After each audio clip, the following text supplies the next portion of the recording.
Hello बच्चों। तो आज हम पढ़ेंगे lesson number 8,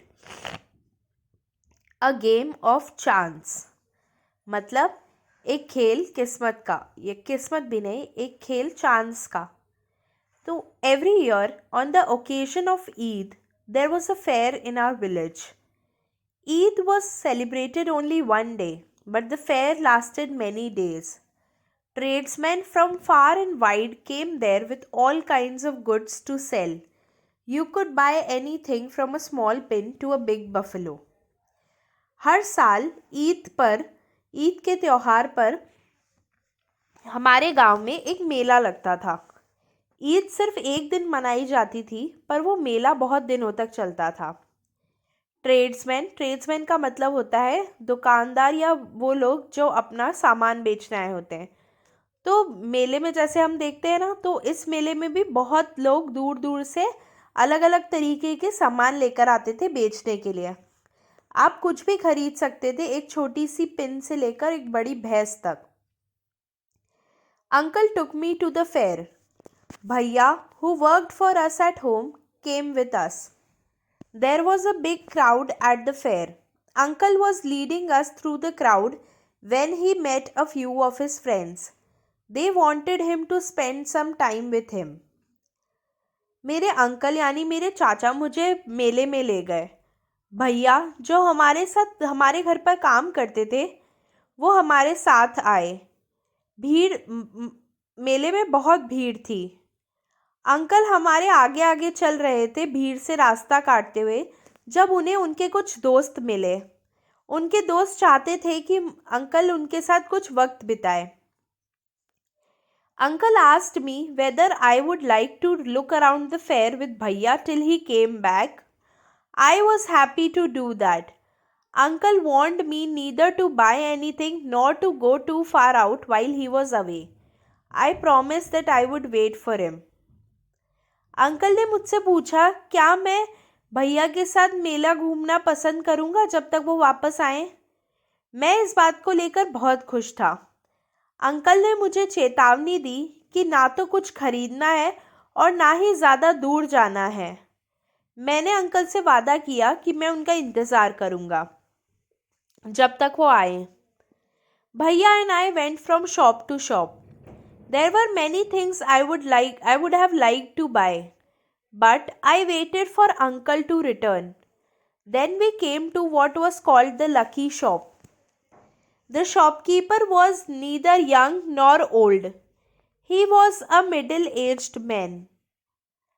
He seemed neither too smart nor too lazy. He wanted everybody to try their luck. There were discs on the table with numbers from 1 to 10 facing down. All you had to do was pay 50 paise, pick up any 6 discs, add up the number on the disc and find the total. The article marked with that number was yours. भैया और हम एक दुकान से दूसरी दुकान गए. बहुत सारी चीज़ें मुझे ऐसी दिखी जो मैं खरीदना चाहता था, पर मैंने अंकल के वापस आने का इंतज़ार किया. फिर हम उस दुकान पर पहुँचे जिसका नाम था द लकी शॉप, यानी कि खुशकिस्मत की दुकान. जो दुकानदार था वो ना तो ज़्यादा बूढ़ा और ना ही ज़्यादा जवान था. वो बीच की उम्र का आदमी था. वो ना ही ज़्यादा चालाक और ना ही ज़्यादा आलसी दिख रहा था. वो चाहता था सब अपनी किस्मत आजमाएं. तो उसके पास एक टेबल पे बहुत सारी डिस्क रखी हुई थी, बहुत सारी गोल प्लेटें जिन पर 1 से 10 तक नंबर लिखे हुए थे. और आपको बस इतना करना था कि आपको 50 पैसे देने थे. कोई भी 6 प्लेटें उठानी थी और उन पर जो नंबर लिखा हुआ होगा आपको उसको जोड़ना है. और जो भी टोटल नंबर होगा उसके हिसाब वो जिस भी आर्टिकल यानी जिस भी सामान के आगे वो नंबर लिखा होगा तो वो सामान आपका हो जाएगा. An old man paid 50 paise and selected 6 discs.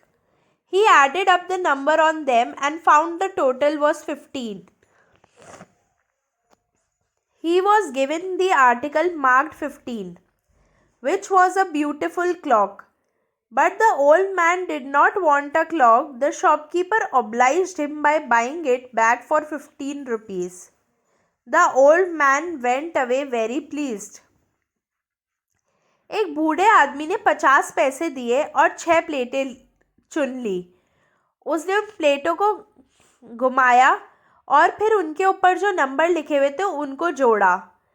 इस सब का जोड़ टोटल आया 15। तो उसे 15 नंबर का सामान दे दिया गया, जो कि थी एक बहुत ही सुंदर घड़ी। पर उस बूढ़े आदमी को घड़ी नहीं चाहिए थी। तब दुकानदार ने उससे वो घड़ी वापस खरीद ली 15 रुपए में। बूढ़ा आदमी बहुत खुश होकर चला गया। Then a boy a little older than I tried his luck. He got a comb worth 25 paise. The shopkeeper looked neither happy nor sad. He bought the comb from the boy for 25 paise. The boy tried his luck again.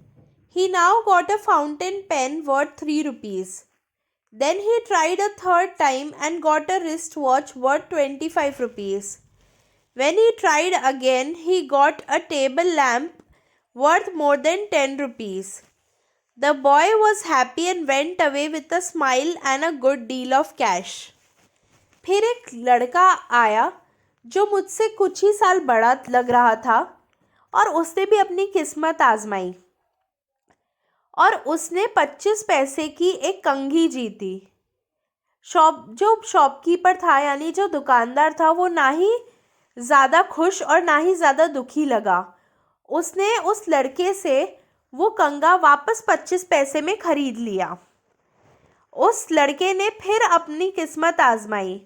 अब उसे एक fountain pen मिला जिसकी कीमत 3 रुपए थी।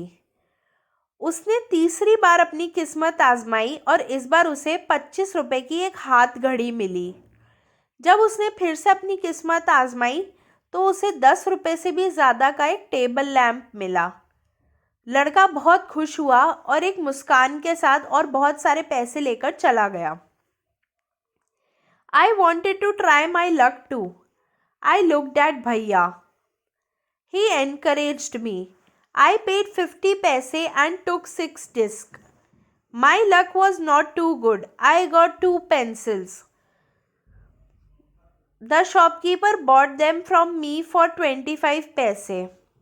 I tried again. This time I got a bottle of ink, also of little value. The shopkeeper bought that too for 25 paise. I took a chance for the third time. Still luck was not with me. मैं भी मेरी किस्मत आजमाना चाहता था। मैंने भैया की तरफ देखा। उन्होंने मुझे प्रोत्साहित किया और मैंने 50 पैसे दे दिए और 6 प्लेटें ले ली। मेरी किस्मत शायद अच्छी नहीं थी। मुझे 2 पेंसिल मिली। दुकानदार ने उनसे मुझसे 25 रुपए में ख़रीद ली और मैंने दोबारा अपनी किस्मत आजमाई। इस बार मुझे स्याही की एक बोतल मिली जिसकी कीमत भी बहुत कम थी। दुकानदार ने उसे भी 25 पैसे में ख़रीद लिया। मैंने तीसरी बार फिर से किस्मत आजमाई पर अब भी किस्मत मेरे साथ नहीं थी। I had hopes of winning a big prize and continued to try my luck again and again, paying 50 paise each time. But every time I got a trifle, at last I was left with only 25 paise. Again the shopkeeper showed his kindness. He said I could either play once more with 25 paise or settle the account then and there. I played appeared. मुझे बहुत उम्मीद थी एक बड़ा price जीतने की और मैं बार बार अपनी किस्मत आजमाता रहा और हर बार 50 पैसे देता रहा, पर हर बार मेरे हाथ ऐसा ही कोई सामान लगा जिसकी ज़्यादा कीमत नहीं थी। आखिर में मेरे पास सिर्फ 25 पैसे बचे। फिर से उस दुकानदार ने अपनी दया दिखाई और कहा, या तो मैं एक बार और 25 पैसे में खेल सकता हूँ या फिर उस हिसाब को वहीं का वहीं ख़त्म कर दूं। मैंने दोबारा खेला और वो आखिरी 25 पैसे भी गायब हो गए। People were looking at me. Some were laughing at my bad luck, but none showed any sympathy. Bhaiya and I went to the place where uncle had left us and waited for him to return. लोग मेरी तरफ देख रहे थे। कुछ मेरी बुरी किस्मत पर हंस रहे थे, पर किसी ने मुझे सहानुभूति नहीं दिखाई। भैया और मैं वापस उसी जगह चले गए जहाँ हमें अंकल छोड़कर गए थे और उनके आने का इंतज़ार किया। Presently he came. He looked at me and said, Rashid, you look upset. What is the matter? फिर अंकल आए। उन्होंने मुझे देखा और कहा, रशीद, तुम उदास लग रहे हो, क्या बात है? I did not say anything. Bhaiya told him what had happened. Uncle was neither angry nor sad. He smiled and patted me. He took me to a shop and bought me a beautiful umbrella, biscuits and sweets and some other little gifts. Then we returned home. मैंने कुछ नहीं कहा। भैया ने उन्हें सारी बात बताई। अंकल ना तो गुस्सा हुए और ना ही दुखी। उन्होंने वो मुस्कुराए और उन्होंने मुझे शाबाशी दी। वो मुझे एक दुकान पर ले गए और मेरे लिए एक बहुत खूबसूरत छाता, बिस्किट और मिठाइयाँ और बहुत छोटे छोटे तोहफे भी खरीदे। फिर हम घर लौट आए। Back home, uncle told me that the lucky shop man had made a fool of me. No, uncle, I said, it was just my bad luck. No, my boy, said uncle, it was neither good luck nor bad luck. But, uncle, I said, I saw an old man getting a clock and a boy getting 2 or 3 costly things. You don't know, child, uncle said. They were all friends of the shopkeeper. They were playing tricks to tempt you to try your luck. They wanted your money and they got it. Now forget about it and don't tell anybody of your bad luck or foolishness. घर आकर uncle ने मुझे कहा कि उस lucky shop वाले आदमी ने मेरा मजाक बनाया है, मुझे पागल बनाया है। मैंने कहा, नहीं अंकल, वो सिर्फ मेरी बुरी किस्मत थी। अंकल ने कहा, नहीं मेरे बच्चे, वो तुम ना तो अच्छी किस्मत थी और ना ही बुरी किस्मत थी। पर अंकल, मैंने कहा, मैंने एक बूढ़े आदमी को एक घड़ी और एक लड़के को 2 और 2 से 3 महंगी चीज़ें लेते हुए देखा। तब अंकल ने बोला, तुम्हें नहीं पता बच्चे, वो सब उस दुकानदार के दोस्त थे। वो सब ऐसी ट्रिक खेल रहे थे, वो सब ऐसे कर रहे थे जिससे वो तुम्हें अब तुम्हारी किस्मत आजमाने के लिए प्रोत्साहित कर सके। उन्हें तुम्हारा पैसा चाहिए था और उन्हें मिल गया। चलो अब ये भूल जाओ और किसी को मत बताना तुम्हारी बुरी किस्मत या तुम्हारी बेवकूफ़ी के बारे में। तो अब करते हैं क्वेश्चन। पहला है, complete the following sentences from memory choosing a phrase from those given in brackets. तो हमको ये ब्रैकेट में कोष्ठक में दिए गए शब्दों से इसको इन रिक्त स्थानों को भरना है। तो पहला है, dash was held at the time of the Eid festival. तो ईद के त्यौहार पर क्या लगता था? A big show, a big fair, a big competition. तो इसका जवाब है, a big fair was held at the time of the Eid festival. Tradesmen came to the village with all kinds of goods to sell. Tradesmen गांव आते थे अलग अलग तरीके के सामान लेकर। क्यों? क्योंकि बेचने के लिए। Uncle told me dash while he was away. Uncle told me not to buy anything while he was away. Uncle ने मुझे कहा कुछ मत खरीदना जब वो जाएं। Owner of the lucky shop wanted everybody present to try their luck. Owner lucky shop का जो मालिक था वो चाहता था जो भी मौजूद है सब अपनी किस्मत आजमाएं। To try their luck. The first time I took a chance, I got dash. जब मैंने पहली बार एक चांस लिया तब मुझे क्या मिला? 2 pencils. The first time I took a chance, I got 2 pencils. Uncle told me that the shopkeeper had made a fool of me. Uncle ने मुझे बताया कि शॉपकीपर ने मुझे बेवकूफ़ बनाया है. अब अगला सवाल है, Why do you think Rashid's uncle asked him not to buy anything in his absence? तो आपको क्या लगता है रशीद के अंकल ने उसे क्यों कहा कि उनकी गैर मौजूदगी में कुछ ना खरीदे? तो ऐसा क्यों कहा? आपको क्यों लगता है क्यों कहा? तो रशीद के अंकल ने ऐसा इसलिए कहा क्योंकि वो वहाँ के लोगों को जानते थे और उन्हें पता था कि यहाँ के लोग कैसे ठगते हैं. Why was the shop called Lucky Shop? उस दुकान का नाम लकी शॉप क्यों था? तो उस दुकान का नाम लकी शॉप इसलिए था क्योंकि वहाँ लोग अपनी किस्मत आजमाने, अपना लक यानी कि अपनी किस्मत आजमाने आ सकते थे. An old man won a clock and sold it back to the shopkeeper. How much money did he make? एक बूढ़े आदमी ने एक बहुत ही सुंदर घड़ी खरीदी, एक घड़ी जीती और उसने वापस उसे दुकानदार को बेच दिया. उसे कितने पैसे मिले? तो जैसा हमने पढ़ा कि उसे 15 रुपये मिले. How many prizes did the boy win? What were they? उस लड़के ने क्या क्या प्राइज जीता और वो क्या क्या थे? तो उस लड़के ने कोम जीता यानी कि कंघा, एक हाथ की घड़ी जीती और एक फाउंटेन पेन जीता और एक टेबल लैंप यानी कि 4 चीज़ें जीती. Why was Rashid upset?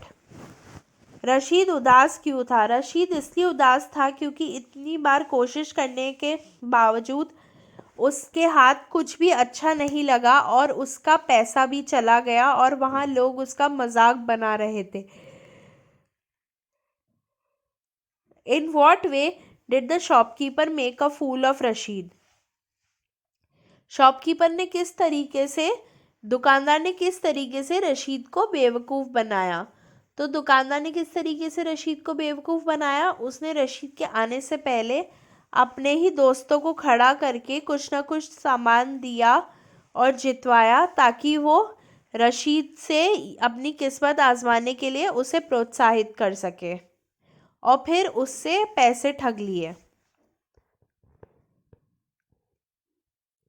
अगला है, अब हमें इन रिक्त स्थानों को भरना है. जो दिए गए हैं नीचे वर्ड्स, उनको एज अ नाउन और एज अ वर्ब दोनों यूज़ कर सकते हैं यानी कि क्रिया और नाउन दोनों की तरह. तो पहला होगा, the 2 teams have played 3 matches already. PLAYED. फिर है, the last days play was excellent. PLAY. She has a lovely face. FACE. India faced a number of problems these days. India is facing a number of problems these days. India is FACING, facing a number of problems these days.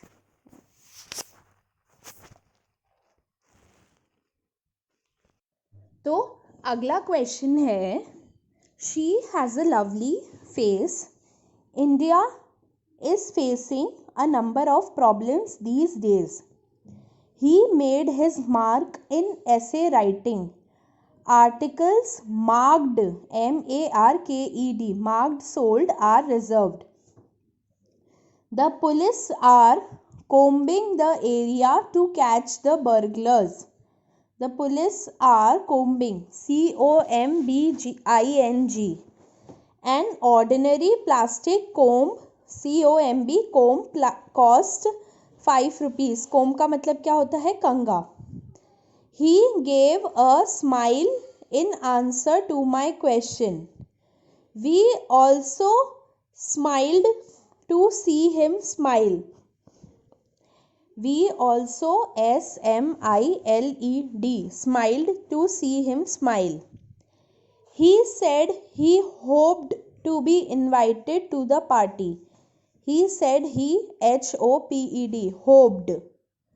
We gave up hope of his joining the party. We gave up hope, HOPE, hope. The boys put up a good athletic show. The soldiers showed, SHOWED, showed great courage in saving people from floods. You deserve a pat on the back for your good performance. PAT, pat. The teacher patted the child on the cheek to encourage her. PATTED. अब अगला question है, notice the use of there in the following sentences. तो आपको ये देखना है कि ये जो नीचे सेंटेंस लिखे हैं दो, इनमें देयर शब्द का इस्तेमाल किस तरीके से हुआ है. तो पहला है, there was a big crowd at the fair. मतलब मेले में बहुत बड़ी भीड़ थी. और अगला है, there were many things I would have like to buy. ऐसी बहुत सारी चीज़ें थी जो मैं खरीदना चाहता था.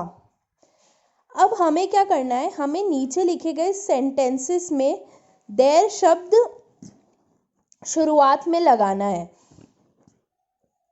जैसे I can do nothing to help you, मतलब there is nothing I can do to help you.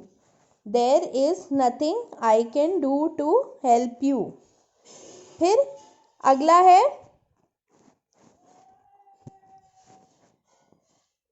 A man at the door is asking to see you.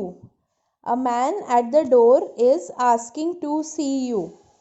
तो इसका क्या होगा, there is a man at the door who is asking to see you. मतलब देखा आपने, हमने इसमें क्या किया, हमने शुरू में there शब्द लगाया है. अब हम इसके बाद में क्या है, अगला है,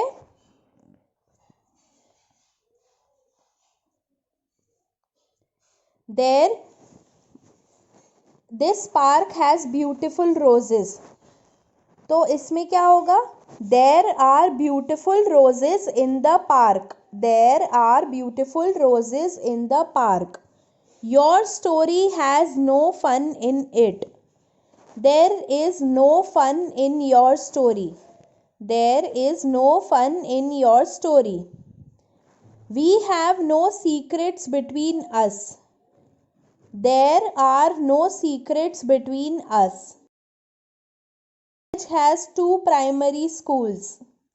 There are 2 primary schools in my village. This problem can be solved in 2 ways. There are 2 ways to solve this problem. ठीक है. अब अगला क्वेश्चन है कि हमको ये जो बॉक्स में दिए गए वर्ड्स हैं, इनसे फिल इन द ब्लैंक्स करने हैं. ये जो पैराग्राफ दिया है उसमें मतलब रिक्त स्थान भरने हैं. तो क्या आएगा, there was a dash Eid fair in our village. तो कैसा मेला था ईद का, there was a big Eid fair in our village. बड़ा ईद का मेला था, तो इस तरह आएगा, there was a big Eid fair in our village. फिर है, we could buy anything from a dash toy to a dash camel. हम कुछ भी खरीद सकते थे एक खिलौने से एक ऊंट तक. तो खिलौना कैसा, टाइनी टॉय, मतलब छोटा खिलौना, TINI. तो यहाँ आएगा, we could buy anything from a dash toy, मतलब tiny toy, TINI, tiny toy, to a dash camel. यहाँ आएगा ह्यूज, HUGE, ह्यूज मतलब बड़ा, कैमल बहुत बड़ा. I went to the fair on its dash day with uncle and भैया. मैं मेले में उसके कौन से दिन गया, अंकल और भैया के साथ, आखिरी दिन, LAST, last. We went to the lucky shop. It was very dash interesting.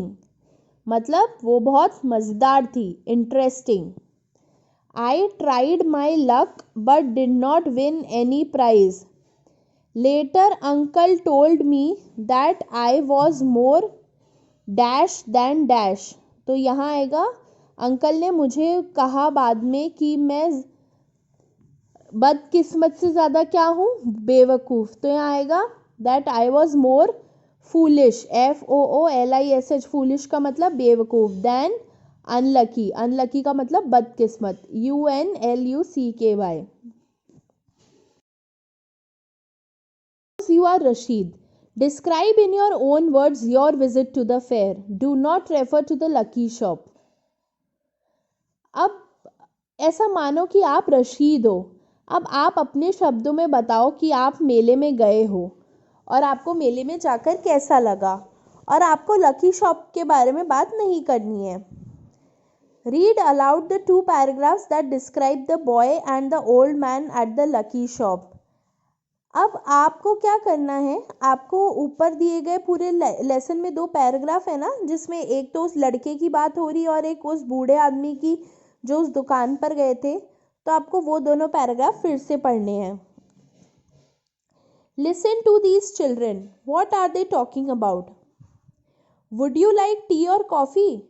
I don't like coffee, I would prefer tea. I prefer coffee, thank you. तो एक लड़के ने पूछा बाकी दोनों से, तुम चाय या कॉफ़ी क्या पसंद करोगे?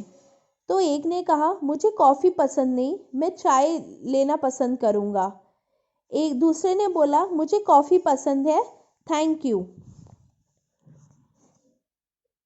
अब आपको ऐसा मानना है कि आप में से एक एजेंट है और एक क्लाइंट है, और आप एजेंट हो, आप एक होटल संभालते हो, और आप एक क्लाइंट हो, दूसरा इंसान जो उस होटल में कमरा चाहता है। तो अब हमको इन जो कॉलम है इसमें इन रिक्त स्थानों को भरना है, ऊपर दिए गए जैसा है ना। जैसे कोई आपसे पूछता है आपको ये पसंद है या ये, तो आप ऐसे ही बोल सकते हो, नहीं मुझे ये पसंद नहीं है, एक चीज़ पसंद नहीं है, तो आप बोल सकते हो मुझे दूसरी चीज़ पसंद है। तो पहला एजेंट क्या सवाल करता है, what sort of accommodation would you prefer? मतलब कि आप कैसा कमरा लेना पसंद करेंगे। तो I would prefer a room, मतलब मैं एक रूम लेना पसंद करूँगा। Would you like your own room और would you like to share a room? क्या आप खुद का कमरा लेना पसंद करेंगे या किसी के साथ कमरा शेयर करना? I would like to have my own room. I would like to have my own room, मतलब मैं खुद का रूम लेना पसंद करूँगा। फिर I don't think I would like to share a room. I don't think I would like to share a room, मतलब मुझे नहीं लगता कि मुझे रूम शेयर करना पसंद आएगा। Would you like a room with a television? क्या आप टीवी के साथ एक कमरा लेना पसंद करेंगे? तो मैं क्या बोलूँ, तो क्लाइंट क्या बोलेगा, yes I do want a room with television, मतलब हाँ मुझे चाहिए एक ऐसा रूम जिसमें टीवी हो। Do you need to hire a car? क्या आपको गाड़ी किराए पर लेनी है? No thanks, I don't need a car. तो हम इसमें क्या ले सकते हैं, हम इसमें क्या बोल रहे हैं, क्लाइंट ये भी बोल सकते हैं, नहीं धन्यवाद, मुझे एक कार नहीं चाहिए, या मुझे गाड़ी किराए पर नहीं लेनी, no I don't need to hire a car. या फिर no I would prefer to walk, मतलब नहीं मैं चलना पसंद करूँगा, walk, to walk, WALK, walk. What sort of location are you interested in? मतलब आप किस तरह की जगह में आप इंटरेस्टेड हैं। तो हम क्या बोल सकते हैं, I'd like to stay in a room with balcony, मतलब मैं एक ऐसे कमरे में रहना पसंद करूँगा जिसमें बालकनी हो। Have you any other requirements? क्या आपकी कोई और ज़रूरत है? Yes, I must have a geyser, geyser क्यों? क्योंकि ठंडा पानी है तो गर्म पानी के लिए। Yes I must have a geyser, या फिर यस गिव मी ब्रेकफास्ट, या फिर हम बोल सकते हैं हाँ मुझे नाश्ता चाहिए होगा, या फिर हम बोल सकते हैं नो अदर रिक्वायरमेंट्स, यानी कि नहीं और कोई ज़रूरत नहीं है। अब अगला है, अब हमें ना नीचे कुछ शब्द दिए हैं, अब हमें ध्यान से सुनना है इन शब्दों को और इनके आगे वो शब्द लिखने हैं जो बिल्कुल आवाज़ में इनके जैसे ही होते हैं पर उनकी स्पेलिंग अलग होती है। जैसे पहला है फेयर, FAIR फेयर, इसका मतलब होता है मेला। और दूसरा है FARE फेयर, इसको भी फेयर ही बोलते हैं पर इसका मतलब होता है पैसा या फीस।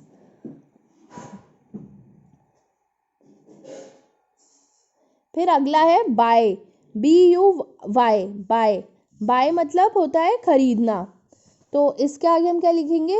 BYE बाय, बाय मतलब बाय बोलना। फिर है वन, ONE वन, वन मतलब एक, इसके आगे हम क्या लिख सकते हैं? WON वन, वो भी वन होता है, उसका मतलब होता है जीतना। WHICH विच मतलब कौन सा, और इसके आगे आएगा WITCH विच मतलब डायन।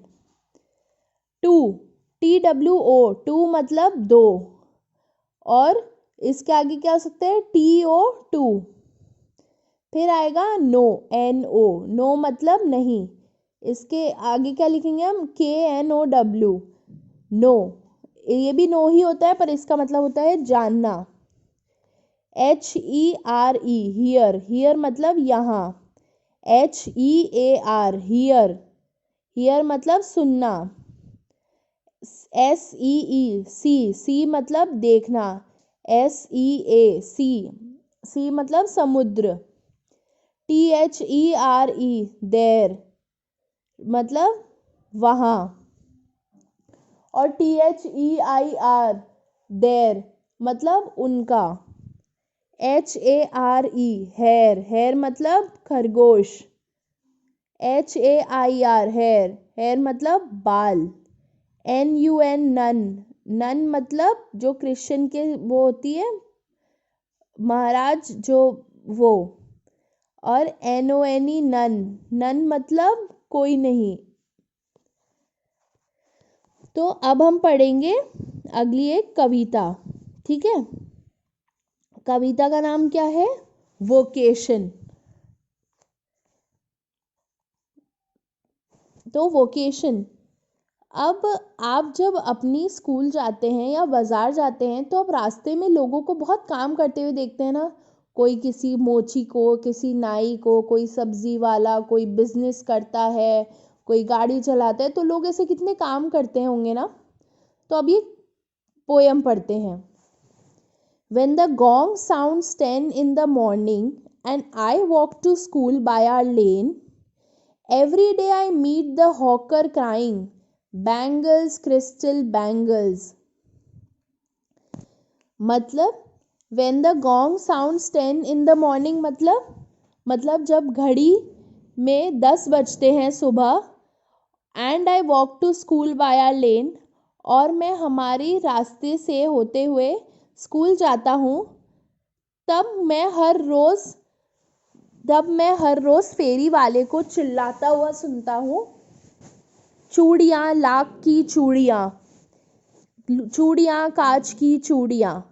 There is nothing to hurry him on, there is no road he must take, no place he must go to, no time when he must come home.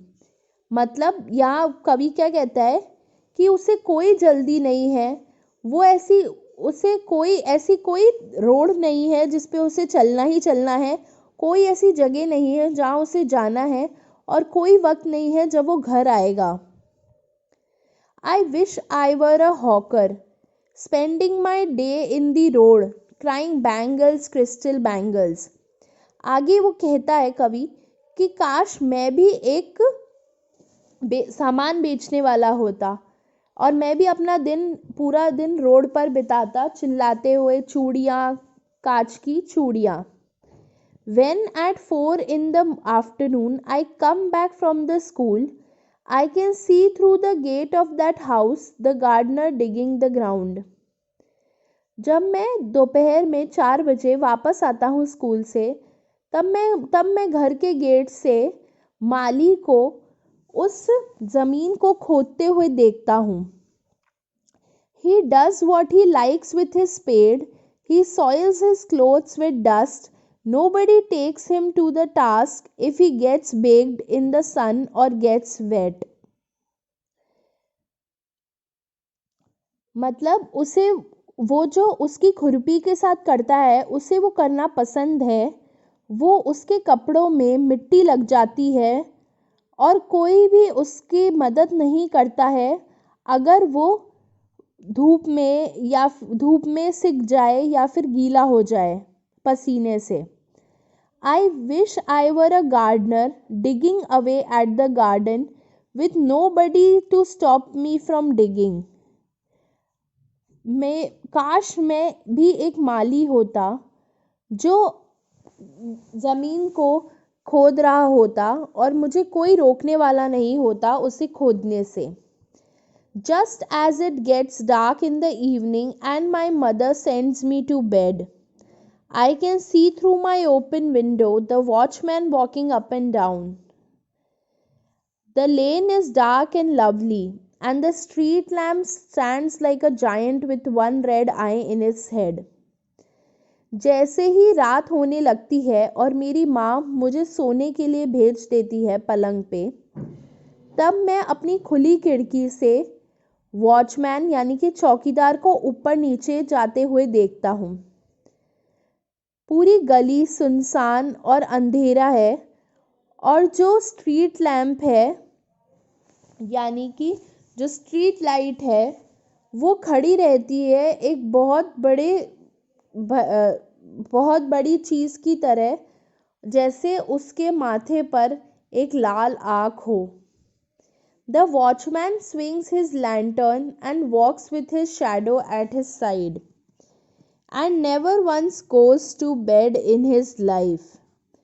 I wish I were a watchman walking the streets all night, chasing the shadows with my lantern. Watchman अपनी लालटेन को हिलाता हुआ और अपनी परछाई अपने साथ साथ चलता हुआ और कभी नहीं सोता अपनी ज़िंदगी में। काश मैं भी एक चौकीदार होता जो पूरी रात भर गली में घूमता रहता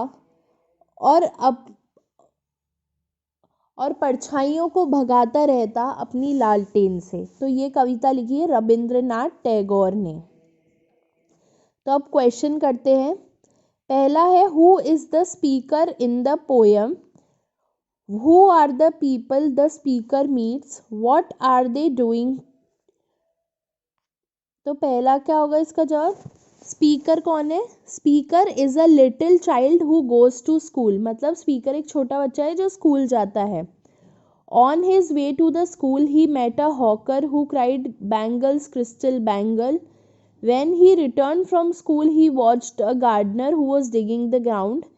When it got dark, through his window, he saw the watchman walking up and down. तो वो जब वापस आ रहा था अपने स्कूल जाते हुए, वो एक सामान बेचने वाले को मिलता है जो चिल्लाता है, चूड़ियाँ, कांच की चूड़ियाँ। जब वो वापस आता है स्कूल से, तब वो एक माली को देखता है जो ज़मीन को खोद रहा होता है।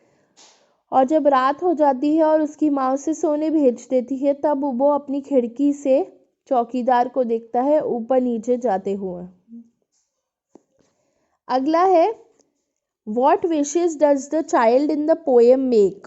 Why does the child want to be a hawker, a gardener or a watchman? तो मतलब सवाल ये है कि वो बच्चा इस कविता में क्या क्या इच्छाएं बताता है और वो बच्चा एक सामान बेचने वाला या एक माली या एक चौकीदार क्यों बनना चाहता है। तो इसका जवाब क्या होगा कि जो बच्चा है इस कविता में वो क्या क्या बनना चाहता है, तो सामान बेचने वाला या माली या एक चौकीदार। क्योंकि जब वो देखता है एक सामान बेचने वाले को, तो वो भी सोचता है कि काश वो भी अपना पूरा दिन रोड पर बिता सकता, जहाँ उसे कोई जल्दी नहीं होती कहीं जाने की, कोई ऐसी रोड नहीं होती जो उसे लेनी ही पड़ती, या कोई ऐसी जगह नहीं होती जहाँ उसे जाना ही पड़ता, और कोई समय नहीं होता, जब फिक्स समय नहीं होता जब उसे घर आना ही होता। और क्योंकि ये ऐसी चीज़ें हैं जो वो खुद के साथ नहीं कर सकता, इसलिए उसे एक सामान बेचने वाला बनना है ताकि वो ये सब कर सके। अगला ये है कि वो एक माली इसलिए बनना चाहता है क्योंकि उसे अच्छा लगता है कि जो माली अपने खुरपे के साथ करता है, वो उसके कपड़े मिट्टी में भर जाते हैं, उसे कोई नहीं डांटता अगर वो धूप में सिक जाए या गीला हो जाए। इसलिए अगर छोटा बच्चा माली होता तो उसे भी कोई खोदने से नहीं रोकता। और आखिर में वो जब चौकीदार को देखता है तो वो इसलिए चौकीदार बनना चाहता है ताकि वो भी अंधेरे और सुनसान गलियों में पूरी रात भर घूम सके और अपनी लालटेन से परछाइयों को भगा सके। फिर अगला सवाल है कि from the way the child envies the hawker, the gardener and the watchman, we can guess there are many things the child has to do or must not do. Make a list of the do's and don'ts that the child doesn't like. जिस तरीके से वो बच्चा उस सामान बेचने वाले से या माली से या उस चौकीदार की तारीफ़ें करता है, ऐसा लगता है कि ऐसी बहुत सारी चीज़ें हैं जो वो बच्चे को करनी होती है या फिर वो बच्चा कर नहीं सकता या उसे नहीं करना चाहिए। तो हमें ऐसे ही डूज़ एंड डोंट्स की लिस्ट बनानी है जो उस बच्चे को नहीं पसंद। तो जैसे पहला है लिस्ट में, the child must come home at a fix time, मतलब उस बच्चे को घर एक समय पर ही आना है। Child must not get his clothes dirty in the dust, मतलब वो बच्चा अपने कपड़े मिट्टी में ना गंदे करे। और तो अगला क्या हो सकता है, the child must go to bed when it got dark, मतलब जब रात हो जाए तो उस बच्चे को सो जाना चाहिए। तीसरा है, the child must go to school every day, मतलब बच्चे को हर रोज़ स्कूल जाना चाहिए। The child must not get baked in the sun और गेट वेट, मतलब उस बच्चे को धूप में सिकना नहीं चाहिए और गीला नहीं होना चाहिए।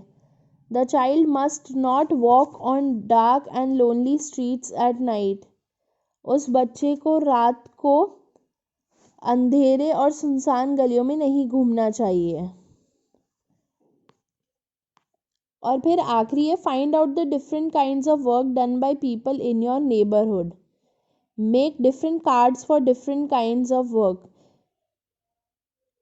तो आपको अपने आसपास में जो लोग हैं आपके पड़ोस में, वो क्या क्या काम करते हैं, किस किस तरीके का, आपको वो सब लिखना है और अलग अलग कार्ड बनाने हैं अलग अलग लोगों के लिए। तो ये हो गया लेसन नंबर 8।